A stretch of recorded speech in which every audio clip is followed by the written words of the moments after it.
So since I've started selling beats in the past year, I've learned there is multiple different sites and ways that you can actually sell beats or advertise your beats to be sold. Now, the thing I'm going to be talking about today is a little bit of debate which I've been having not only with myself, but I feel like it hasn't been talked about enough on YouTube or as a whole, and that is the Blaze Players versus Pro Page versus Marketplace debate. Now, what I mean by that is I am someone who has all three of these as a way to sell beats. I have my own website with embedded Blaze Players. I have a Marketplace profile, which you can see right here, and I have a Pro Page. So what I'm going to do today is I'm going to show you through all three of them and tell you which ones have been doing the best for me. And I actually genuinely haven't 100% given myself an answer to this, but in today's video I'm going to talk you through my thought process of what I think is the best going forward for you. If you are someone who, say, just has a marketplace and you think you want to get a website or a pro page and you don't know which one to go for, which one's going to be best for you and how it's going to benefit you as a producer, or maybe you've got a pro page but you think, what if I had my own custom website, maybe that'd be better, or you're someone like me who has all three of them and you actually want to kind of more micromanage your traffic and only focus on one. So in this video, again, I'm going to be going through the marketplace, showing you the benefits and the drawbacks of the marketplace. I'm going to be showing you through the pro page, giving you the benefits and drawbacks of a pro page and own custom website, which I have here, and what has been the benefits and the drawbacks of the website, and come to a conclusion on which one is the best for you. So if you're someone who has just started selling beats and you have not got a website, you will still have a marketplace profile like this. Now, there is nothing wrong with a marketplace profile. I would say the majority of my beat sales actually do come from the marketplace and organic reach. Now, that is something that doesn't happen just because I upload beats and then beat sales happen. Those of you who've been watching the channel for a while, or those of you who know about beat selling, will know that you just don't upload a beat and it sells straight away. That's not how it works. I've uploaded 227 tracks to date, 52,000 plays, 353 followers. Again, this has been a long process. We're building it up slowly. Every month, seems to be getting decent amount of sales, a little bit of traction, but you're not driving any traffic to the marketplace and I'm not driving any traffic to the marketplace. Now, if you've just got for example, a profile and you have now Instagram account, YouTube channel, and you now want to drive traffic to your beat store, there's kind of a big drawback to drawing people to just your marketplace profile, which I'm going to show you.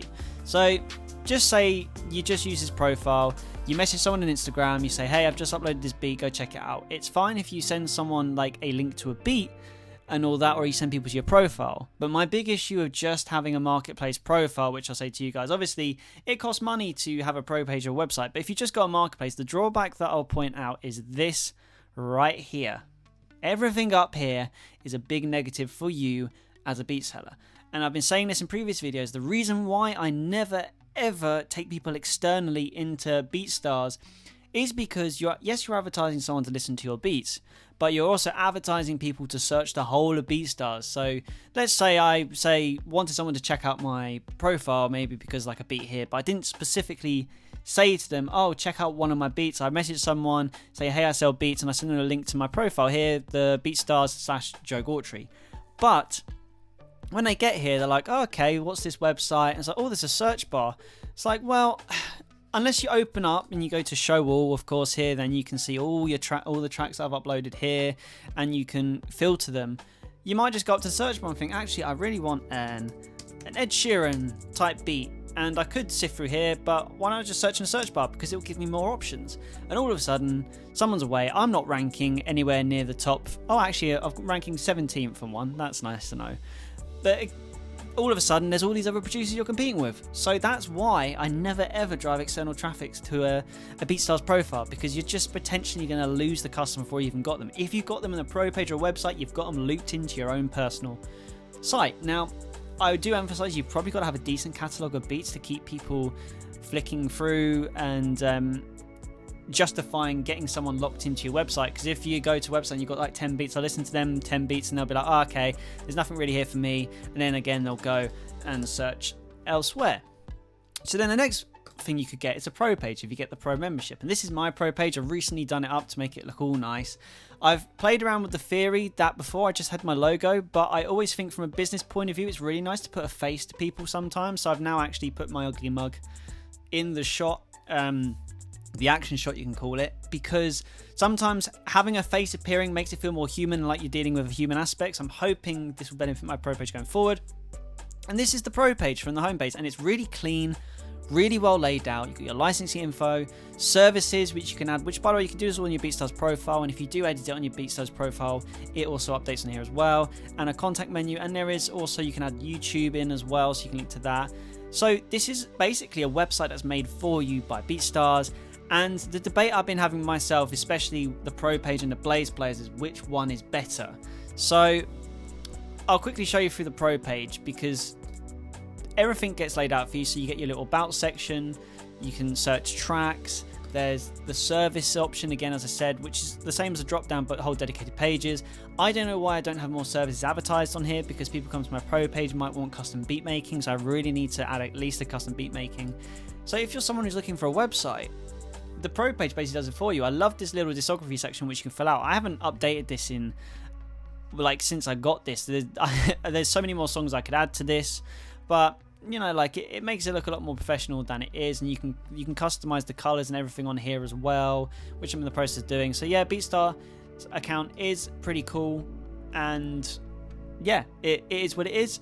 Now, the next thing is a custom website with Blaze players. So this is my custom website that you may have seen in previous videos. And the debate I've been having myself is the benefits to having a website is the organic search traffic, because you can really focus on the SEO and home in on that. But as a pop beat maker, one of the biggest issues I've been having is the lack of traffic that's there in the first place from pop beats, because pop, surprisingly, is actually quite niche. You may be shocked to hear. So the whole reason I got websites is because if I'm going to get organic search traffic, I can customize how I want. I ended up with this really cool layout with loads of different options here and advertising, and then it comes down to this, which is the gravy of everything, the actual Blaze player. But the one thing that I never liked about the Blaze player is it doesn't feel as well laid out as a Pro page. And I always thought this, and it's annoying, because if you get stuck here, you got to scroll here, and it can make the page really glitchy. And don't get me started on a mobile version. I haven't been able to get a really nice user-friendly mobile version of this website because of the Blaze players, but it's all basically the same thing. I could type in Ed Sheeran again on here, and lo and behold, all my Ed Sheeran beats that I've done will appear in the search bar. And I've also created so many different Blaze players. So if I've got a pop ballad section when I upload beats, so all of my pop ballads are in this separate Blaze player on a separate page. But again, I've always struggled to think why did it always feel that I get a lot of views on these from traffic driven but never get the sales.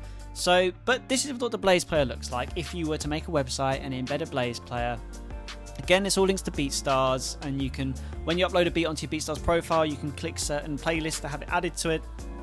So if, like me, you've got loads of sections, you can have it. And again, it's all linked together. It works really well.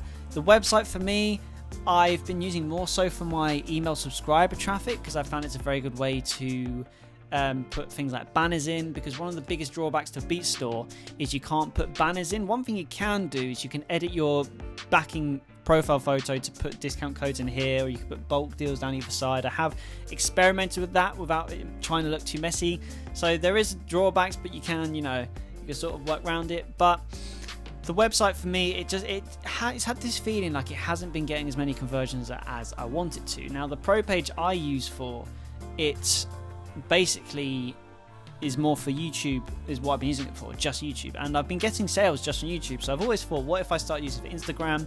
Obviously, because with a Blaze player, another drawback as well is you cannot then share, you cannot share a certain song. Like if I was to share this song, copy the short URL, this would then make it appear in the Beatstars profile, which goes back to the whole debate where we don't want to send people here because then there's the search bar. So that's a massive drawback to the Blaze player, which I didn't really like. It was, and as a whole, it's kind of user friendly, but not really. And then if we were to actually argue what benefit the website is, I have been able to then create my own links like this. So this is a link page which goes in my bio of my Instagram account and YouTube. So basically everyone can access everything that I do in one place. So that's a benefit to having a website, and why I'll never get rid of a website.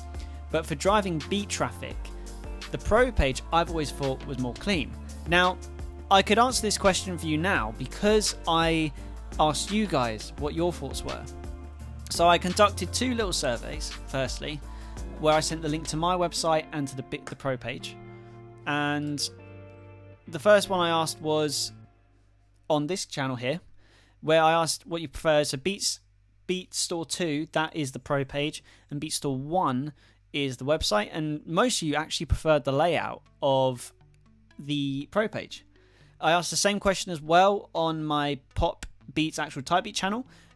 Not as responsive on there, I only got 2 votes, but both of them voted Beatstore 2 100%. I asked my email subscribers as well, and I've got a couple of replies in there. Both of them said Beatstore number 2, the Pro page. So as a whole, most people actually prefer the Pro page. So I think in answer to the question here, if you're someone who's looking for a website, I wouldn't actually get a website. If you want to expand beyond a profile, I highly recommend that you just get a Pro page.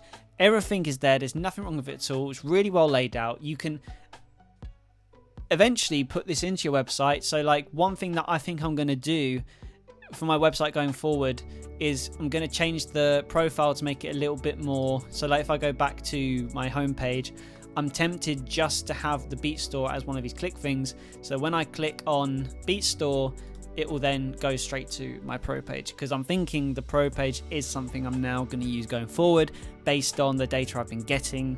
A little bit of a fun fact to quickly give you, I've written down all the conversion things, and even though it seemed that it was very close in terms of the Blaze player and the Pro page in terms of the visitors to conversion rate, one thing that I did find out is even though the Pro page got less plays, it got a lot more free downloads, which is another really interesting thing, which shows that this button here seems to be a lot more clickable than this download button right here. So there's you could have this argument all day, but to sort of leave this video with some helpful advice, if you're looking to start a website or expand from just a Beatstars profile like the one that you see here, if I go back to my profile, I highly recommend that you get the Pro membership, because not only do you get a website with it, the Pro page here, which I showed you through, but it's also really cleanly laid out. It's easy to use. You get all your licensing information done. So like, for example, if I was to click on the Premium Plus license, I get a lot of questions about what the agreements are, but with this, it's all just really clean and it's easy to use, and it makes it easy for other people to use as well, which is a big bonus. So with that all said, and that video concluded, the last thing I will say is the whole reason why I made this video is because, again, myself, I've been wondering whether to go from the website to the Pro page, and I have, as of today, made the decision that I'm going back to pushing traffic to my Pro page. So after, building my own website, I'm going to do it for a month or so, and then I will share the results in a month's time. So from now till probably mid-March, maybe the end of March, just to extend a bit more, I'm going to be just pushing email traffic, usually Typebeat channel, Instagram, all to the Pro page instead of my website, just as an experiment. And if after a month I don't notice any change, then I'm going to go back to using the website again for email subscribers. But because there isn't really that organic search traffic from Google, because Pop is so beat, I think it'll be a better use of my time going for the Pro page. Even though you can't get any SEO, and my Pro page doesn't actually rank at all in Google. I've actually tried to search using Joe Gorchie Beatstars, and it still doesn't appear. So don't get a Typebeat channel, don't get a Pro page if you think it's going to rank on Google, because it's really not going to. There's no SEO to this, it's not very good, but the website's perfectly laid out, it's got everything you need, and you can advertise your services on it as well. So yeah, guys, thank you for watching this video if you made it this far and you enjoyed my rambling on. Smash that subscribe button, by the way, if you're not already. Keep making music, keep it on the grind, and I will see you in the next video.